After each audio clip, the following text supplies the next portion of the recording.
नमस्कार, आप देख रहे हैं आज तक। मैं हूं गौरव सावंत।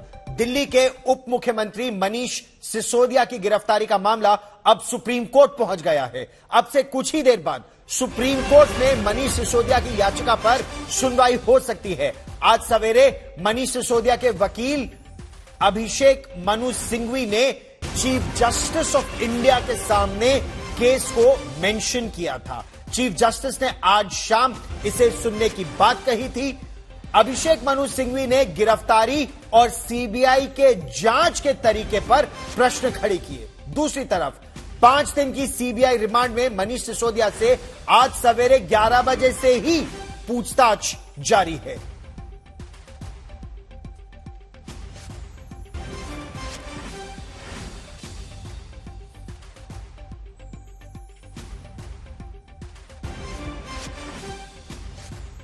और हम आपको अब सीधे लिए चलते हैं सुप्रीम कोर्ट। 3:50 पर इस मामले की सुनवाई शुरू होनी थी। जब लंच के बाद बेंच बैठती, मौसमी सिंह मेरी सहयोगी अब हमारे साथ जुड़ रही हैं। मौसमी, क्या सुनवाई शुरू हो गई है या एक मामला इससे पहले और था, अब से थोड़ी ही देर में सुनवाई शुरू होगी?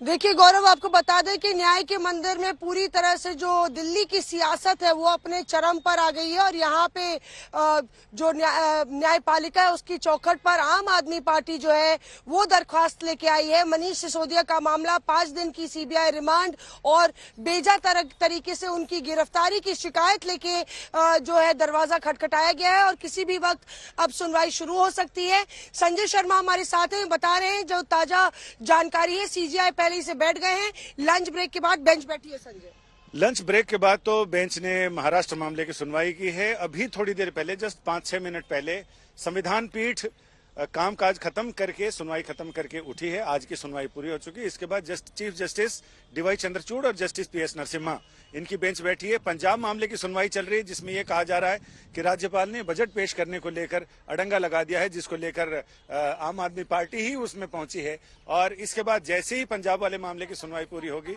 फिर मनीष सिसोदिया के मामले की सुनवाई चलेगी। और दिलचस्प है गौरव की बजट तो यहाँ दिल्ली सरकार का भी अड़ा हुआ है, क्योंकि 18 पोर्टफोलियो मनीष सिसोदिया उप मुख्यमंत्री आम आदमी पार्टी की सरकार के पास है और बिल्कुल right hand man Arvind Kejriwal के हैं, उनके लेफ्टिनेंट हैं। और यही वजह है कि आम आदमी पार्टी इसको लेकर बेहद आक्रामक नजर आ रही है। पर क्या हो सकता है कोर्ट में, क्योंकि ये भी बात कही जा रही है कि आखिर सुप्रीम कोर्ट ने इसको एंटरटेन ही क्यों किया, जब ये याचिका इस कोर्ट के मद्देनजर इस कोर्ट से लेना देना ही नहीं है उस याचिका का।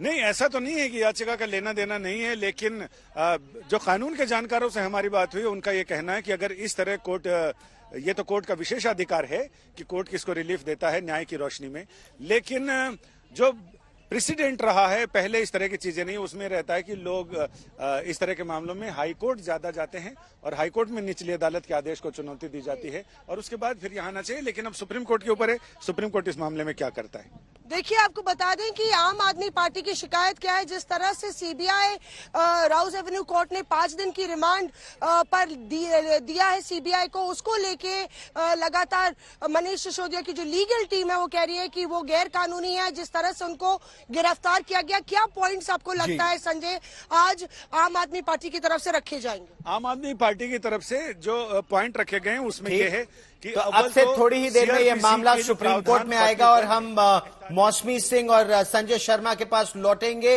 रहिए मेरे साथ। इस बीच भारतीय जनता पार्टी ने शराब घोटाले के मुद्दे पर आम आदमी पार्टी को घेर लिया है। ये कह रहे हैं कि दिल्ली में किस तरह से नशा को बढ़ाया जा रहा है, पैसे बनाए जा रहे हैं।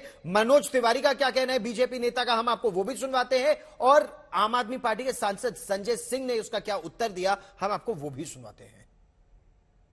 अब सारे धागे खुलेंगे जब बैठेंगे सभी आरोपी एक साथ और होगा दूध का दूध, शराब का शराब। मुझे पूरा विश्वास है कि जिन लोगों ने दिल्ली को खून के आंसू रुलाया है, दिल्ली को लूटा है, भ्रष्टाचार किया है, अपराध किया है, उन लोगों को अपने किए की सजा अवश्य मिलेगी। दिल्ली के लोग ये जानना चाहते हैं कि आखिर इसका मास्टर माइंड कौन है। हमें पूरा विश्वास है कि जांच एजेंसी वहां तक भी पहुंचेगी। जांच एजेंसियों का दुरुपयोग हो रहा है, खुलेआम हो रहा है। आप मुझे बताइए कि भारतीय जनता पार्टी के अंदर जो लोग शामिल हो जाते हैं वो दूध के धुले राजा हरिश्चंद्र हो जाते हैं। मैं नाम लेना चाहता हूं, मुकुल राय, शुभेंदु अधिकारी, हेमंत विश्व शर्मा पे वाटर घोटाले की बुकलेट बीजेपी ने जारी की थी।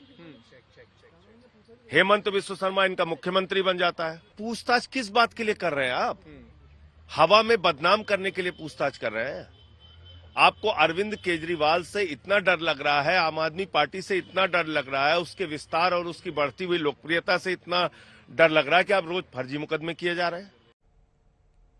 तो आम आदमी पार्टी लगातार कह रही है कि कोई शराब घोटाला है ही नहीं, ये फर्जी मामला है। इस बीच भारतीय जनता पार्टी ने इस शराब घोटाले के मुद्दे पर एक प्रेस कॉन्फ्रेंस की। बीजेपी नेता सुधांशु त्रिवेदी ने आरोप लगाया कि शराब नीति में बदलाव कर अरविंद केजरीवाल सरकार ने दिल्ली में शराब की एक तरह से नदियां बहाना शुरू कर दिया था। आप एक तरफ शराब की आयु कम करने की प्रक्रिया कर रहे हैं और दूसरी तरफ स्कूलों के पास और आवासीय क्षेत्रों के निकट आप ये बैठा रहे हैं, नई प्राइवेट दुकानें खोल रहे हैं। इसका बहुत साफ मीनिंग ये हुआ कि आपको इससे कोई मतलब नहीं था। और दूसरा, ऐसा कोई उदाहरण नहीं पता होगा कि शिक्षा मंत्री ही शराब मंत्री हो। और दिल्ली के उप मुख्यमंत्री मनीष सिसोदिया की गिरफ्तारी के बाद सरकार चलाने की जिम्मेदारी अब पूरी तरह दिल्ली के मुख्यमंत्री अरविंद केजरीवाल के कंधों पर आ गई है। मनीष सिसोदिया की गिरफ्तारी के बाद अरविंद केजरीवाल ने आज पहली बैठक की। सड़क सुरक्षा को लेकर समीक्षा की बैठक थी। इसमें अरविंद केजरीवाल के मंत्री कैलाश गहलोत के अलावा कई अधिकारी भी शामिल हुए, जैसा आप इन तस्वीरों में देख सकते हैं। 18 मंत्रालय संभाल रहे थे मनीष सिसोदिया। वित्त मंत्रालय बहुत ही महत्वपूर्ण, शिक्षा मंत्रालय बहुत ही महत्वपूर्ण। और अब प्रश्न यह उठता है कि क्या वो सभी 18 मंत्रालय अरविंद केजरीवाल के कंधों पर उसकी जिम्मेदारी आएगी, किसी और को सौंपे जाएंगे, या सत्येंद्र जैन का जो उदाहरण है कि मंत्री पद से नहीं हटाया जाएगा, चाहे लगभग 1 वर्ष उनको जेल में हो गया। और हम आपको एक बार फिर लिए चलते हैं सुप्रीम कोर्ट, जहां दिल्ली के उप मुख्यमंत्री मनीष सिसोदिया का मामला अब चीफ जस्टिस डीवाई चंद्रचूड़ के कोर्ट में अब से कुछ ही देर में लिया जाने वाला है। और मेरे सहयोगी संजय शर्मा हमारे साथ जुड़ रहे हैं। चीफ जस्टिस चंद्रचूड़ और जस्टिस नरसिम्हा की अदालत में 2 जजों की ये डिवीजन बेंच है, जिसमें यह मामला अब से थोड़ी ही देर में सुना जाने वाला है।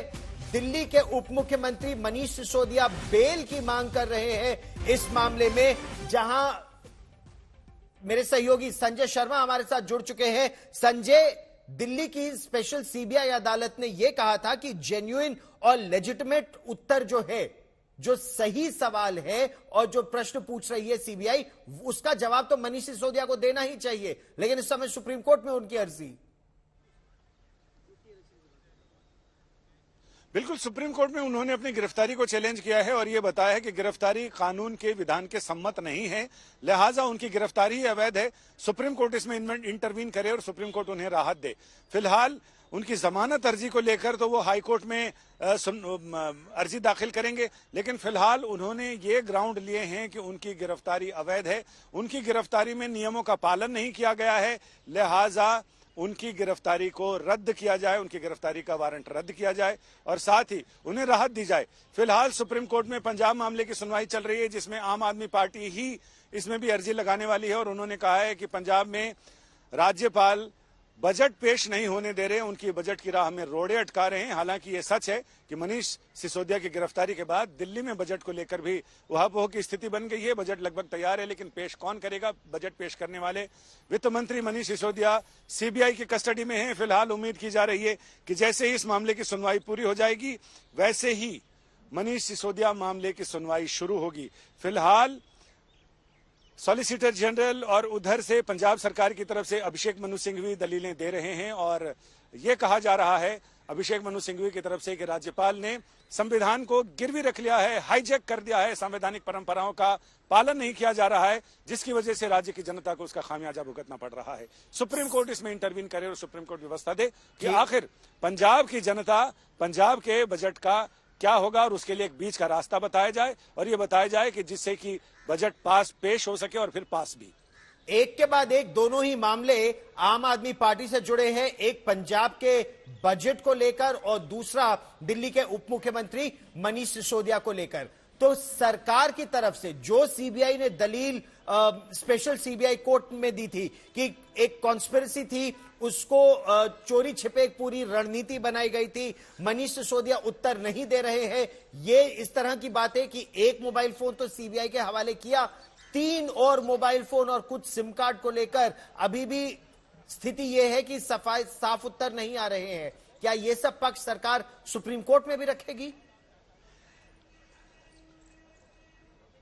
ये पक्ष जरूर सुप्रीम कोर्ट में रखे जाएंगे। फिलहाल तो पंजाब के मामले में बड़ी दिलचस्प सुनवाई चल रही है जिसमें तुषार मेहता ने कहा है, ऐसे भी आम आदमी पार्टी के नेताओं की भाषा को लेकर, भाषा शैली को लेकर बड़े सवाल उठाए जाते रहे, बड़े बड़े मीम बनते हैं।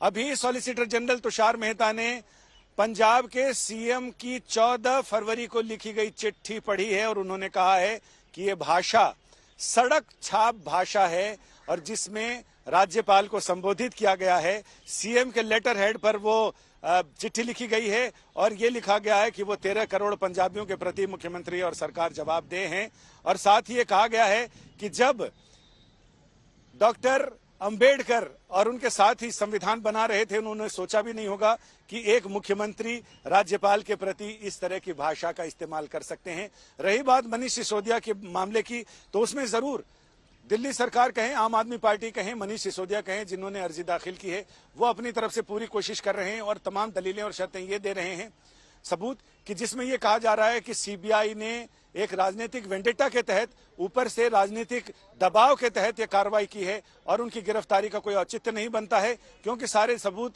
जो सीबीआई बता रही है उन सारी चीजों की जांच करनी है। तो जांच करने को लेकर अब कुछ ऐसा नहीं रह गया है कि मनीष सिसोदिया बाहर रहेंगे, तो वो सबूत या जो भी उनके खिलाफ दस्तावेजी इलेक्ट्रॉनिक सबूत पेश कर रही है सीबीआई, उसमें कुछ गड़बड़ की जा सकती है। अगर सबूत मिलना होते तो इतनी जगह छापेमारी हुई, अभी तक कोई सबूत नहीं मिला सीबीआई को, लिहाजा उनकी गिरफ्तारी गैर कानूनी है, अवैध है, लिहाजा उनकी गिरफ्तारी के आदेश को रद्द किया जाए और उनको रिहा किया जाए। कल जब यह मामला अदालत में था, स्पेशल सीबीआई कोर्ट में था, तब तो सीबीआई के जो वकील थे वो 5 दिन की रिमांड के लिए अपनी दलीलें दे रहे थे कि ये 5 दिन की रिमांड आखिर क्यों जरूरी है। जिस तरह से वो ये कह रहे थे कि कुछ और बयान आए हैं तो उन बयानों को देखते हुए आमना सामना कराना है 2 अक्यूज्ड का। क्या यही दलील सुप्रीम कोर्ट में भी जारी रहेगी कि इसीलिए ये एफआईआर को रद्द नहीं करना चाहिए, या सुप्रीम कोर्ट इन मेरिट्स पे नहीं जाएगा? असल में ऐसा है कि कानूनी प्रक्रियाएं कोर्ट के हिसाब से बदलती नहीं और दलीलें भी वही रहेंगी जो निचली अदालत में दी गई हैं। जिन दलीलों के आधार पर निचली अदालत ने, सीबीआई के स्पेशल कोर्ट ने मनीष सिसोदिया को सीबीआई के रिमांड पर भेजा है, उन दलीलों में कोई बदलाव नहीं आएगा और वो तमाम चीजें यहां भी यही बताएंगे कि कितना जरूरी है मनीष सिसोदिया का सीबीआई की हिरासत में रहना और वहां से क्या क्या चीजें हासिल हो सकती हैं, मामले की जांच को लेकर कितना जरूरी है उनका हिरासत में रहना। इन तमाम चीजों पर बात होगी। कैसे उनको बाकी अन्य जो अभियुक्त हैं उनके साथ आमना सामना कराया जाना है, इलेक्ट्रॉनिक सबूत पे कैसे तस्दीक करानी है, कैसे कुछ मौखिक बातें जो मौखिक बयानों में कही गई हैं बाकी अभियुक्तों के द्वारा, उन पर मनीष सिसोदिया की प्रतिक्रिया लेनी है, यानी वो उसकी तस्दीक करते हैं या वो उसको गलत बताते हैं तो किस आधार पर बताते हैं, ये सब आमने सामने बिठाने से ही होगा। और जब जांच इतनी आगे चली गई है उसमें कानून के जानकार ये बता रहे हैं कि बहुत नैरो गुंजाइश बचती है कि मनीष सिसोदिया को सुप्रीम कोर्ट से कोई राहत मिले। लेकिन सुप्रीम कोर्ट कानून के हाथ जैसे लंबे हैं, सुप्रीम कोर्ट का अधिकार क्षेत्र भी बहुत बड़ा है, लिहाजा हमें इंतजार करना चाहिए कि कानून के जानकारों की राय जो बेहद नैरो गुंजाइश बता रहे हैं वो आगे सच साबित होता है या फिर सुप्रीम कोर्ट का अधिकार क्षेत्र जिसमें सुप्रीम कोर्ट कोई नई व्यवस्था करता है। और ऐसे में प्रश्न यहां ये भी उठ रहे हैं कि जो न्यायिक प्रक्रिया है, बेल के लिए हाईकोर्ट जाए, अगर स्पेशल सीबीआई कोर्ट से नहीं मिली, सीधा सुप्रीम कोर्ट जाना, सुप्रीम कोर्ट का यह कहना सुबह जब मेंशन किया गया कि ठीक है हम दोपहर में सुनेंगे, तो क्या प्रेयर है? क्या केवल एफआईआर को रद्द करने की प्रेयर है, उनकी अपील है सुप्रीम कोर्ट से, या कुछ और प्रेयर लेकर भी अभिषेक मनु सिंघवी चीफ जस्टिस के सामने होंगे? उनकी प्रार्थना सिर्फ इसको लेकर है कि उनकी गिरफ्तारी नियमों के मुताबिक नहीं है। जब गिरफ्तारी ही विधि सम्मत नहीं है तो उनको कस्टडी में भेजा जाना कैसे विधि सम्मत हो सकता है? इसी मामले को चैलेंज किया और इनका यह कहना है कि उन्हें रिहा किया जाए, क्योंकि उनकी गिरफ्तारी कानून के हिसाब से कानून सम्मत नहीं है। सीआरपीसी की धारा नियम 41 को इन्होंने 41 को आधार बनाया है और उसी आधार पर यहां भी बहस चलेगी। तो ये देखना है कि सुप्रीम कोर्ट अभी दोनों पक्षों को सुनने के बाद अपनी राय तो दी है पंजाब मामले में, और अब जल्दी ही मुझे ऐसा लग रहा है कि मनीष सिसोदिया के मामले की सुनवाई शुरू हो जाएगी। सीबीआई का क्या कहना है? आप लगातार सीबीआई के वकीलों से भी बात कर रहे हैं, यही दलील मनीष सिसोदिया के वकील ने वहां special CBI court Rouse Avenue में भी दी थी कि सीआरपीसी की धारा 41 का सही पालन नहीं किया गया। जो कानून का पालन करना चाहिए या जैसे अक्यूज को बताना चाहिए वो क्यों गिरफ्तार हो रहे हैं, क्या सबूत है, ये सब नहीं किया गया। सीधा क्वेश्चनिंग के लिए बुलाया और गिरफ्तार कर लिया, और ये गैर कानूनी है। इस पर सीबीआई की क्या दलील है? सीबीआई का कहना है कि पूछताछ के लिए इसलिए बुलाया गया कि इनके खिलाफ पुख्ता सबूत हमें मिले थे।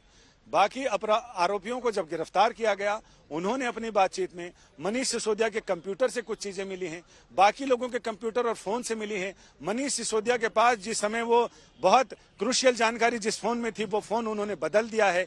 वो फोन कहाँ है उसके बारे में जानकारी लेनी है। उसके जो सबूत थे, यानी जो रिकॉर्ड्स थे, वो डेटा कैसे मिटाया गया, क्यों मिटाया गया, इन तमाम चीजों पर बात होगी। और इसको लेकर सीबीआई का ये कहना है कि उनके पास इतने पर्याप्त सबूत हैं जिसके आधार पर गिरफ्तारी हो सकती है और गिरफ्तारी होनी चाहिए, लिहाजा उन्होंने गिरफ्तारी की है। उनको 2-3 बार पूछताछ के लिए नोटिस दिया गया।